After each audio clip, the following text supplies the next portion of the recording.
She is giving us a very interesting topic, the importance of investing in education. Holly King is an education advocate and a recent graduate of Children's Action Alliance Leadership Academy.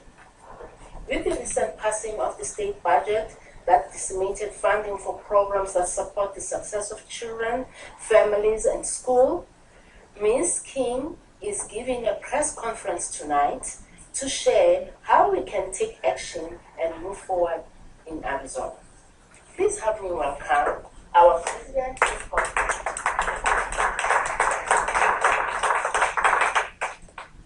Welcome everyone, and thank you for joining me tonight on a topic that's near and dear to my heart. You may not be aware, but the reading scores of today's third graders are used to estimate the number of prison beds we're going to need in the future. That means two things in my mind. Number one, that we're not helping the kids in third grade today move forward in a successful way down the road to avoid needing those prison beds later. Number two, we're not giving children and families the success and the skills that they need by the time they get to third grade to avoid having those low reading score levels.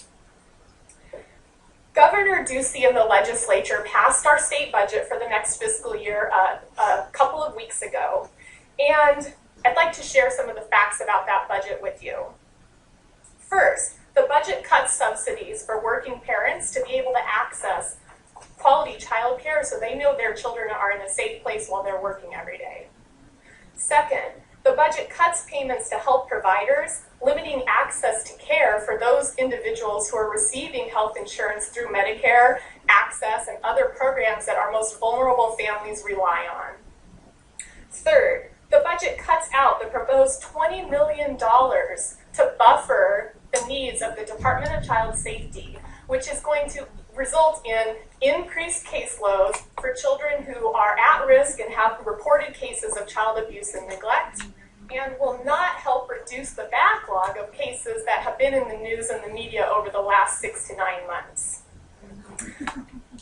Next, there is $115 million in cuts to community colleges and universities, which decreases the ability of many students to be able to access higher education. And finally, the increases, while Governor Ducey and the legislatures did put in small increases for K-12 funding, kindergarten through 12th grade public education, these increases are minimal and really don't account for the increasing number of students that are attending our public schools. So our per pupil spending is actually lower than it has been in years past and is one of the lowest in the nation. The results of all of these budget cuts to education and child and family services are that children are left in dangerous and unstable care, that they're not being able to access the health care that they need to stay healthy and be successful in school. It's putting families in more danger by reducing their access to support services, such as hunger, homelessness, mental health crises, and access to medical care. Our cuts to the education system are resulting in larger class sizes, teacher shortages, less technology in the classroom, a weaker infrastructure for our schools, and fewer options for preschool and after-school options for working families. And finally, we're focusing on this budget by building more prison cells instead of investing in prevention and intervention at the earliest years of life. Governor Ducey wants to increase state revenues by bringing big businesses into Arizona, which is a wonderful idea and I fully support that. However, those businesses are not going to want to come here if they do not have a well-prepared, well-educated workforce to draw from for their future staffing needs or functioning education systems for the children of that workforce to attend and grow here in Arizona. So I'm going to invite you to take some action to help support the needs of investing in education and early childhood services in Arizona. Tell your legislators to stop shrinking the tax base and bring more accountability to the tax credits that are being used to draw in those big businesses.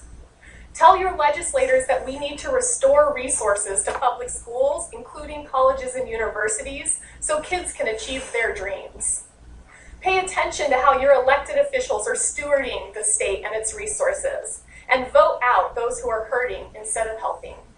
And finally, to stay involved and see how you can learn about what's happening for Arizona's children and families, sign up for updates at azchildren.org. Thank you very much for your time. I will now take questions from the